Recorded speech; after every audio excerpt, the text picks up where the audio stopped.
July 1954, Tokyo. The sun dances off the polished metal fuselages of the planes lazily descending onto the tarmac. The air itself ripples from the heat. Inside passport control, a huge map of the world overhangs rows of desks. Takeya Maya fans himself with papers and tugs at the uniform clinging too tight around his neck. It's important to present oneself properly, particularly when you are the first point of contact many from the outside world will make with Japan. It's important to maintain an immaculate presentation, to make a good impression, but he still wishes he could loosen his collar even for a moment. The flow of passengers seems to move even slower than the gradually descending planes outside. Open passport, check details, ask questions, stare the person down, ensure a good likeness with the photo, stamp, welcome to Tokyo, next person. Mr. Takei has sat in the same booth since the end of the war. At what point would he check his millionth passport? Had he done it already? He pulls himself back to reality. Stamping passports can become so monotonous, you stop checking them at all and just go through the motions. It's vital he doesn't do that. Foreign powers, spies, military officials, political opponents, anybody could pass in front of him at any moment. He has to stay vigilant. But this woman in front of him is no spy, just a housewife from Korea. Welcome to Tokyo. Next. A white man steps forward, well-dressed in a suit with a short beard, likely American. Here for business, there's been an uptick of them since the end of the war. The man smiles at Mr. Takei and hands over his passport before returning his hands casually to his pockets. Mr. Takei studies the passport. Name: John Allen Kuchar Zergas. Strange-sounding name, perhaps he's not American after all. Date of birth looks about right. Photograph matches. Passport number looks legitimate. Do you speak much Japanese? Some. I've been studying hard to improve myself ahead of my visit. I prefer French. His Japanese was good, a bit stiff, but he could clearly hold a conversation. Mr. Takei flips through the pages of the passport. Plenty of stamps in here already. UK, Czechoslovakia, Germany, Ethiopia, Chile, US, South Korea, Thailand, Vietnam, United Arab Republic. Mr. Takei is not familiar with some of these stamps. There aren't many visitors to Japan from some of these countries. He studies each in detail. Very widely traveled. What do you do for work, sir, if you don't mind my asking? It wasn't a question, it was a command. I'm a businessman. Trade in plastics mostly.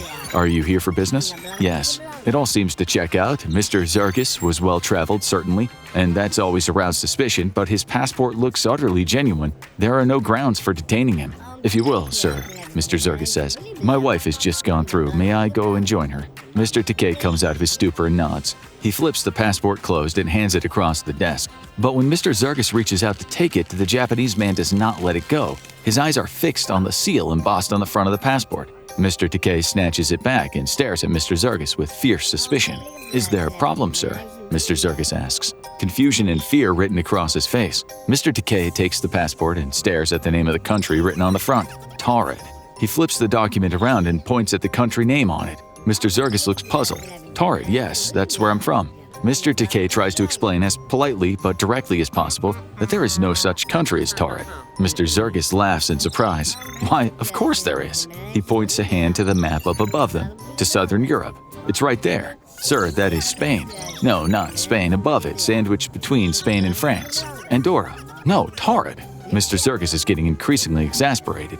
His raised voice draws the eyes of fellow passengers and security guards alike. Mr. Takei quietly presses the silent alarm button under his desk. My country has a long, rich history. We've existed for over 1,000 years. We're a European superpower. A pair of guards appear at his shoulders and wrap their arms through his, hauling him away. What's going on? How do you not know of Taured? He starts speaking in French, shouting at the guards and appealing to all his fellow passengers until he disappears behind a pair of doors. As the atrium falls silent once again, Mr. Takei takes a deep sigh. Next, please. But as the Kyoto businessman shuffles forward, Mr. Takei can't help but glance up at the map. Taured. Atsuyuki Sasa rubs his temples as he steps into the hotel elevator. It's been a very long and very confusing day, all built on an utterly ridiculous lie. Working at the Tokyo Metropolitan Police Department Public Security Bureau, you would be shocked at the number of days wasted on chasing farcical leads around. This latest case had been no exception. Mr. Zergas has been taken to a hotel to be held under investigation. 2 guards stand ready outside his door day and night to make sure he doesn't escape. He's being kept in downtown Tokyo on the 13th floor of a hotel block. Mr. Atsuyuki had been dragged in to try to make sense of what to do with him. No matter how much he or anyone else tried to explain it to Mr. Zergus, the foreign man refuses to accept that he's from a country that does not exist. They had studied his passport over and over. It appears to be entirely legitimate, except for the glaring error that it's from a totally fictional nation. Why would a forger go to all this effort to expertly make a passport so convincing in every detail, only to make it such an obvious fake? Unless they were out of touch with European politics, perhaps. Mr. Atsuyuki had been on the phone all afternoon with the Japanese embassies in France, Spain, and Andorra, where each time they were met with more confusion at the mention of Taurid. My passport was issued at Tamanrasset, the capital of Taurid, south of the Sahara, John Zergus had explained as if talking to infant children. South of the Sahara? In Europe? What a ridiculous lie to tell with such fervor. The man was either insane or in way over his head with something. Or, Mr. Atsuyuki laughed to himself, he'd been reading too much science fiction. The other explanation that had popped into his head had almost been too ridiculous to even think about. But as he stepped out onto the carpeted hotel hallway, his imagination started to fill in the gaps on the only theory that would make sense. Except, of course, it was impossible. What if Mr. Zergus is actually from a parallel universe? What if somehow he got on a flight in one universe and touched down in another? A universe where his home country never existed, and now he was trapped here, confused and afraid. Mr. Atsuyuki laughs to himself again. The guard stationed by the door smile, asking what's so funny, but he brushes their questions aside. Just his imagination running away with itself. He unlocks the door and steps into the room. "Good evening, Mr. Zergus. I was wondering if you'd be able to answer some more." But the room is totally empty. The window is closed, the bathroom is open, no air vents, a perfect indent was left on the neatly made bed in precisely the shape of a person, only there was no person left. When you get down to the subatomic level, the rules governing our universe start to break down. Logic, mathematics, time and space, cause and effect, the laws of physics, these are all things that we cling to tightly at our level of existence. Even the most spiritual, anti-scientific minds rely on these basic things to get through life. They are so fundamental to our existence that we simply cannot comprehend a world where their laws are even twisted, let alone broken. Take, for example, Werner Heisenberg's uncertainty principle. It's quite an apt name for how it makes you feel. Heisenberg posits that you can either know the position or the speed of a particle, but not both. This is ridiculous to our minds. Imagine you're meeting with a friend and you call them to ask how close they are. They tell you that they can either tell you precisely where they are or how quickly they're driving, but not both. If they so much as look at a street sign, then all of a sudden their speedometer will go haywire. Or if they look at the dash, Google Maps will uninstall itself.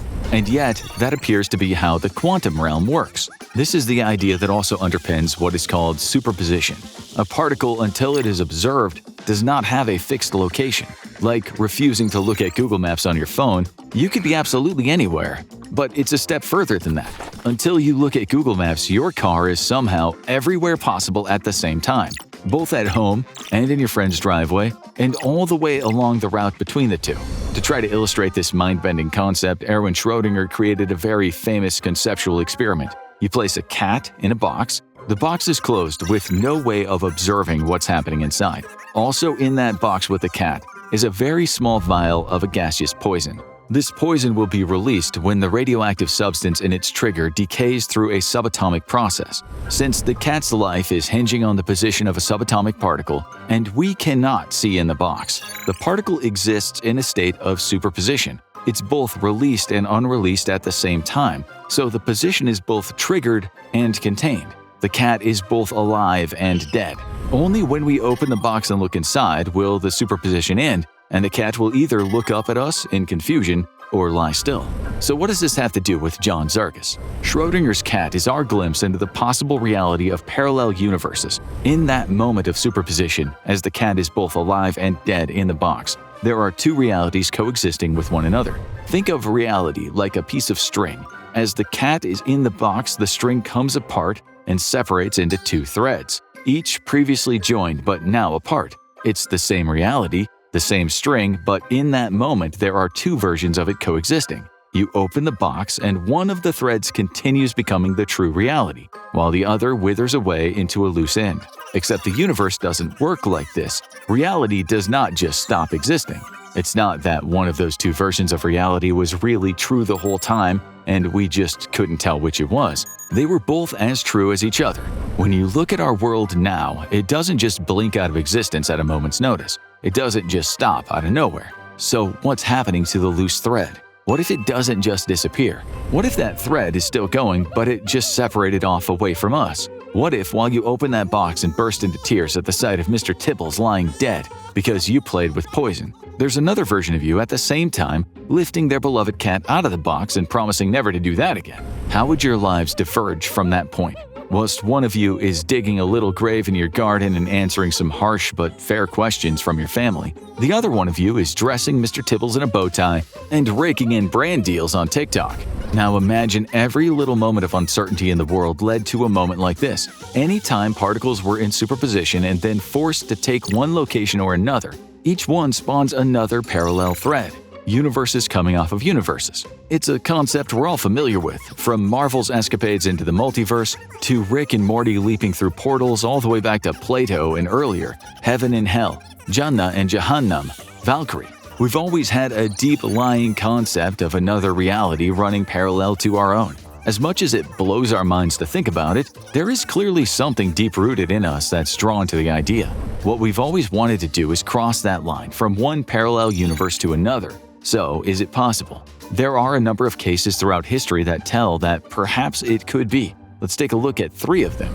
First up, we have the Green Children of Woolpit, the oldest of our accounts of parallel universe travelers. This tale takes us back to England in the 12th century. One night in the town of Woolpit in Suffolk, a pair of scared and sickly children wandered into the common. One boy and one girl. Some locals rushed out to help them, but they were shocked at what they saw when they brought the children into the candlelit home. The children's skin was totally green. They wrapped blankets around the children and asked them where they'd come from. Who were their parents? Were they sick? But question after question, the children would not respond. They seemed to not understand the words that were being spoken to them. Try as the adults might, the children would just stare blankly at them. They couldn't speak English, and if this had been the streets of London where foreign trade was common and ships were arriving and departing all the time, it would be one thing. But they were deep into the countryside and far from any ports. Concerned at the children's apparent ill health, they offered them food: bread, potatoes, meat, stews, milk. But the children did not eat any of it. They looked at the food with the same confused expressions they'd worn as they were being spoken to. Despairing, the adults offered them everything in their pantry and eventually found something the little girl would eat: beans. But the boy would not take a bite. No matter what they tried to feed the boy, he simply refused, and within a few days, his sickness overcame him and he died. The girl, on the other hand, seemed to improve. The more she ate, the longer she stayed. The less green her skin became until she eventually looked no different than any other girl. She was baptized, and she steadily learned English. Once she was able to, she explained where she had come from. It was a place she called St. Martin's Land. There it was always dark. She and her brother had lived underground, as did everyone else, and everything there was green in color. They'd been out playing and discovered a cave. Walking through it, they found themselves in Woolpit, with no way of returning home. She went on to live the rest of her life in Woolpit, never quite understanding what had happened and always feeling rebellious and angry. Our next account comes from the 1800s and hinges around an important event in world history: the split between the US and the UK. In the 19th century, the eccentric British inventor William Cantello was working on his latest project, a gun that would reload itself and fire again instantly in rapid succession, like a machine in a factory, a machine gun. Thrilled with his prototype finally working in the 1880s, Cantello announced to his sons that he was taking the weapon to market and left his home in Southampton. Cantello was never seen again. But here's where a real mystery comes in. 20 years later, an American inventor by the name of Hiram Maxim came along with his own prototype. It's a machine gun just like the one Cantello invented, but that's not the strange part. This is Henry Maxim looks identical to the missing William Cantello. So much so that Cantello's own sons could barely tell the difference between the two men. In his autobiography, released late in his life, Maxim recounts how he had spent years being plagued by a man impersonating him. Could it be that this mysterious coincidence could in fact point to something greater? That one of these two parallel inventors living parallel lives may have accidentally crossed from one universe to another? Well, that may be precisely what happened to this historical figure. For this one, we're going to go to 1851 in Frankfurt, Germany. Late at night, a pair of police officers spot a man wandering through the streets, looking scared and confused. Assuming he had a big night, officers approached him and tried to talk to him. Very quickly, they realized that he speaks almost no German.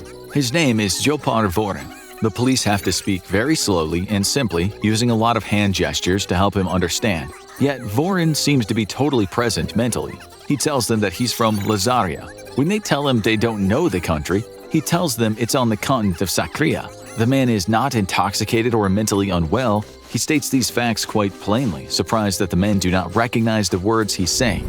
They get European officials to question the man and try to help him find his way home. Interviewer after interviewer tries language after language, but they cannot find a tongue that Voren is comfortable with. Broken English is the closest they can get to his native language. He tells them he speaks Lazarian and Abramian fluently. Neither language exists. He explains calmly and confidently that Lazarian is spoken only by clerics. The police are even more confused. He's a Christian, he tells them. They ask what denomination.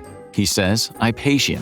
Again, another answer that does not appear to be real. He tells them that he has come to Germany in search of a missing relative, but was shipwrecked on the way there. Since the shipwreck, everything's been so unfamiliar and strange. He wants to return to Sakria. He is afraid and confused. Soon after his interrogation, he disappears, never to be seen or heard from again. Which brings us back to our main story here, Mr. John Zargis, the man from Taurid, who disappeared from his hotel room. The man with a perfectly real passport for a place that does not exist. The traveler from another parallel universe. Will we ever get to the bottom of what happened in Tokyo in 1954? Yes, and it starts with our first shocking twist of many. This did not happen in 1954 at all. It happened 5 years later, in 1959. The mysterious story, which had at first been local only to Japan, was picked up by international writers several years later who changed some of the key details. Jacques Bergier, a writer, journalist, chemical engineer, and a spy, what a resume, told a version of the story that altered some of the key details. In his version of the events, John Zargis claimed that Taurid was a nation that stretched from Mauritania to Sudan and included a large part of Algeria. This did not happen. Bergier also said that Zargis was locked up in a psychiatric institution, where he revealed that he was in Tokyo to secretly buy arms for the true Arab Legion. As fantastical and exciting as this version of events is, it's not true. So, what is true? Well, Atsuyuki Sasa really did work on the case. He was a member of the TMPD Public Security Bureau and was tasked with investigating a man with a fake passport. Thankfully for us, Mr. Atsuyuki wrote a memoir. In it, he documents his encounters with John Zargis and the mystery surrounding the whole situation. Here is where we can find the truth. Was John Zargis really from another parallel universe? Or is the truth even more exciting? This is where we have to admit to some small deception on our own part. Upon entering the country, John Zargis had not been stopped by passport control at all. Modern accounts and urban legends tell that version of the tale, but it differs from the official records. In reality, in October 1959, not July 1954, John Zargis was able to enter the country freely along with his wife from Korea. The couple kept a low profile in the country for 3 months, with little known about their movements or activities. Suspicion came, as it always does, when money was involved. Mr. Zargis, in the new year in 1960, arrived at the Japanese office of Chase Manhattan Bank. Doing his best to look normal, he attempted to cash a 200,000 yen check, worth just over $500 at the time, and a second U.S. check for a further $140. Today, those values would be roughly 10 times as much due to inflation. He then had a check for another 100,000 yen that he tried to cash at the Japanese office of the Bank of Korea. A strange man with little documentation and reason for being in Japan, suddenly cashing foreign checks without explanation. Red flags were raised, an investigation was launched, and John Zargis was arrested on suspicion of identity fraud. The man in charge of the case was Atsuyuki Sasa. The TMPD Public Security Bureau reviewed his documentation, including his passport. He was widely traveled with stamps in it from Japanese embassies all across East Asia. At first glance, it would look totally convincing, but when they actually started to study it in detail, it quickly became apparent that the passport was a fake. A good one, but a fake. Only 2 people have fake passports, spies and conmen. Atsuyuki's heartbeat quickened. Had they just caught an international spy trying to enter Japan's capital city? He sat down in the interrogation room with Zargis and grilled him. They had the fake passport, they had suspicious checks, They already had all they needed to prosecute him for his crimes. But there was a lingering question still in the air. Who was he? And before long, Zerges cracked. He spilled everything to Atsuyuki about his past and why he was there. He had been born in the US but moved around all through his childhood. First the UK, then Czechoslovakia, before ending up in Germany, where he went to high school. At the start of the war, however, he returned to the UK to fight for the Allies as a pilot in the Royal Air Force. In a fierce battle, his plane had been shot down, and he was captured and held by the Nazis until the end of the war. Finally free, he decided to escape the chaos of Europe and lived briefly in Latin America before getting involved with the Americans based in South Korea. They recruited him as a spy and sent him off to be a pilot in Thailand and Vietnam. Finally, he ended up in the United Arab Republic, where he was given the special mission that he was in the middle of at that very moment.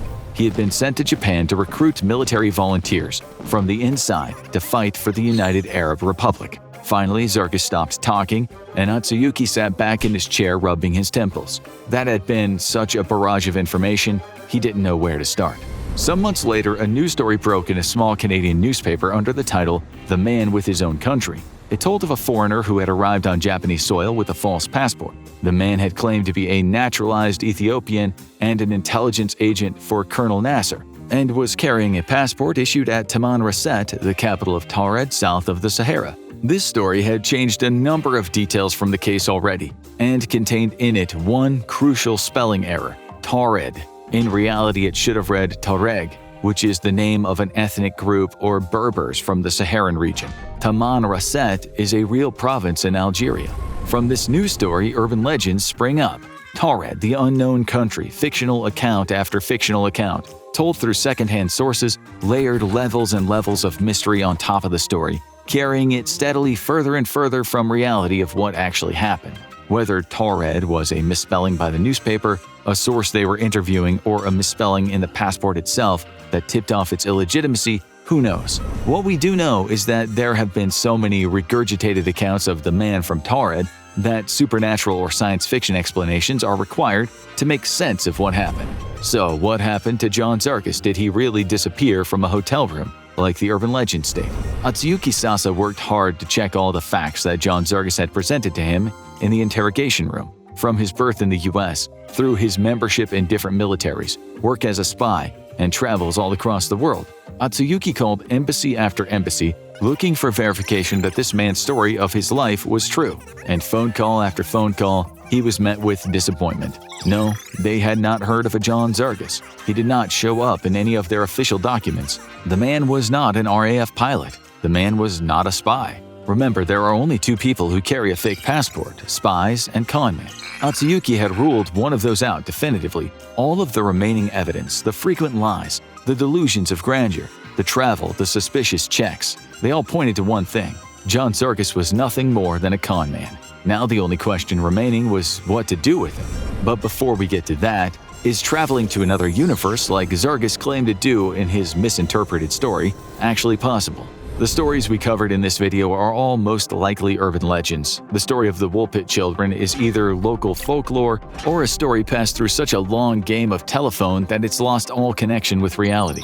The story of William Costello and Hiram Maxim was likely just a coincidence. Jopar Vorin could have been mentally ill, concussed, or just playing a trick on the police. There are rational explanations to each account.